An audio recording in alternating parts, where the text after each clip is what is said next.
Alright, so welcome to the third part where we're going to install the Imolaza app. If you have a QR scanner app, then you can use that and scan the QR code and download it on Google Play. Or you can simply type Imolaza and then it would show up. It's the first step. I'm going to go ahead and install it. Alright, so it is installed. I'm going to open the app. It's asking me to input an email and password.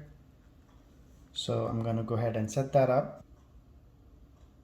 And once you input the email and password, click on sign in, click allow. So account is not registered, so I have to go ahead and create an account. So I'm going to go ahead and do that. So here for creating the account, you need to put the name in, put in a password, confirm the password. And once I have put in the password and the confirm password, create account. So a confirmation message has been sent. I need to go to my email and confirm it. I've received an email. Go ahead, click confirm. And once confirmation is successful, then you can go back to your app and sign in. So once you have signed in, it says don't have a controller yet. Let's add one. Go ahead, click add one, add a controller, and click next. And it is asking for the street address. Provide the street address. And once the address is entered, click continue. And you can name your device. So I'm going to name it Imolaza. Click next. And then allow Imolaza to take pictures and record video. I'm going to click while using the app. Okay, at this point, I'm going to go ahead and scan the QR code. And the QR code is found on the controller. I'm going to go ahead and click scan QR code.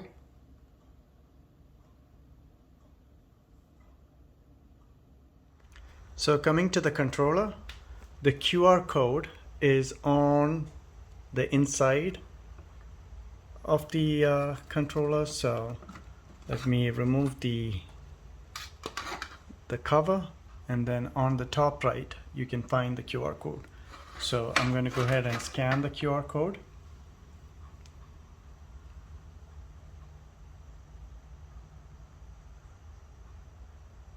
And there we go. QR code is now scanned and it is saying connect to the device. Connection is successful. And now I have to connect to my Wi-Fi. So I'm going to choose the Wi-Fi that I want to connect to, put in the password, and let me come back. Here I have put in the password and now it's trying to connect. It's saying finding your device, and voila, it is connected. So now I'm going to go ahead and set up the zones. So at this point, I'm going to go ahead and set up the zones. Clicking on setting up zones, ready to go outside, click next. So zone 1 is going to be my front. I can click next or test the zone. And here I'm going to type in front, next, and then selecting the next. I can select what plant type it is. So mine is for the grass. So you have the option for cold season grass, warm season grass. If you want to use this for shrubs or trees, annuals, different profiles are there. So I'm not sure what the difference are. I'm going to select the cool season grass because we live in the Northeast. Click next. Lots of sun, 6 to 8 hours, sunlight type, some shade, lots of shade, mostly shade. So in the front, it's lots of sun. So 6 to 8 hours. I'm going to leave it that and click next. And then the slope type, It is not flat, it is slight. Actually, I would say it's moderate. So there's a moderate curve down. So I'm going to select that and click next. And then it asks for the soil type. Is it silty clay, fertile clay, sandy, sandy loam? I think it is sandy loam. So select that and set the area of your zone. So I think it is around 500 square feet. I'm going to select the default, select next, allowed depletion. All right, so I'm going to leave it at the default, which is 50%, confirm. So the first zone has been set up. I'm going to go to the next zone, which is zone 2. It's going to be my sites, click next. I can hit test zone to see if the zone is working. I'm just going to go ahead and click on test zone and see if it works. And it says you want to water it for 1 minute. I'll say yes, test zone. And it is working. So I'm going to go ahead and tap disable. And here for the zone 2, I'm going to click on sites. Next. And then click next. I'm going to leave it the same default as I picked previously for this first zone. It also asks for what the sprinkler type is. So on the sides, it's actually a fixed spray head. And so that's what I'm going to select. Confirm, set up the next zone. And the last zone that I have is the back. So I've set up all my zones. I'm going to click finish. And it is saying that a new firmware version is there. And if I want to update it, I'll go ahead and update that.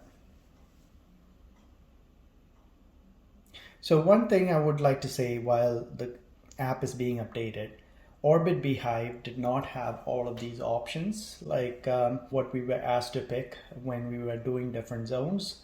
It asked for the soil type, it asked for the lay of the land, if it is tilted or flat, it asked for the type of sprinkler that you're using, the depletion, the area square footage. So all of these options I think would come into play when we set up the programs. So let's see how this would work out. So far from what I've used, I'm liking the app. All right, so now the app is updated. Now looking at the top, we can see the forecast.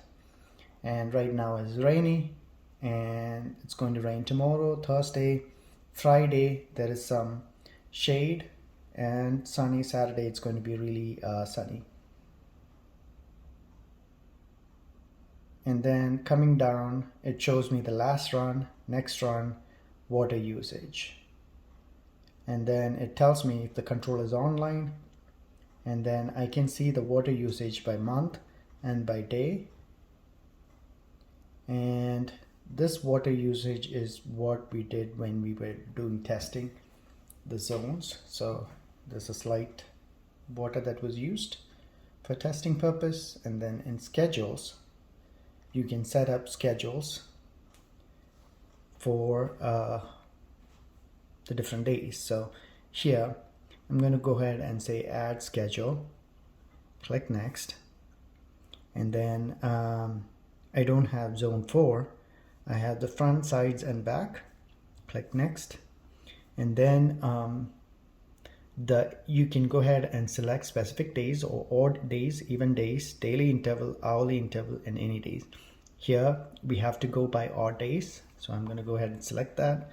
Important, the 31st of any month are always off days if odd watering is selected. Confirm, next. And at this point you can say when you want to have the water to be done. Start after sunset, start at a specific time, end before sunrise, and before specific time. So I'm going to say start after sunset, next. And it says start date is today and end date is never, next. And I have the option here to enable smart scheduling. So smart scheduling is basically intelligent decision on watering amount. So if there is going to be rain and stuff that it has forecasted and it sees it is raining, even if there is no rain sensors that I have connected to, based on the weather forecast, it can determine that the area there is rain, and so don't turn on the sprinklers. So I'm going to enable the smart schedule. Click next. And so here it has recommended 5 minutes in the front, 5 minutes on the sides, and 5 minutes in the back. I think 5 minutes is fine, but on the side, since the square footage is less, I don't want 5 minutes. I might do only 3 minutes. And then next. And then would you like to add smart cycle? So smart cycle helps prevents runoff by breaking up watering time, allowing water to soak into the soil before adding more. That seems like a good option. So specific cycle and soak, no cycle and soak. And then specific cycle soak, 1 minute, 1 minute, no cycle soak. Okay, so I'm gonna leave it at 1 minute. Click next. Rain skip recommended, free skip recommended, 45-inch, wind skip recommended. So I'm going to actually use the rain skip. I'm going to do the free skip. Let's leave it at 45. And wind, I'm not so worried. So click next. Set the name of your schedule. And once that is done, you have your schedule to water your lawns or plants or whatever it is that you want to. And then below, you have the home. That's where we saw the dashboard before. The schedules, we went and created a schedule for the 3 zones. And then we have the zones. So it tells you I have the front, the sides, and the back. Zone 4, I don't know if I can remove that tile because I don't need it. So I can click edit and maybe turn off zone 4. I don't need that. So that's good. So I only see my 3 zones. And then I can actually do a quick run if I want to like send just water the front zone. I can click that, click next, and say how much time I want to run it for, and click next, and it will start watering. So I can if I see dry weather coming up and the odd days are not enough that I've set up on my schedule, I have the option to run it manually as well through the app, as well as I can go directly to the controller and click on the play button and start up the controller that way as well. And then I have the settings, and in the settings we can see history. We have the account that we can go to, controller settings, app version, and if there is any questions you can reach out to Imolaza. This sprinkler system, I'm going to try it out for a couple of days and see how it works out, and I will keep you guys posted. Thank you again for watching my videos. Please subscribe.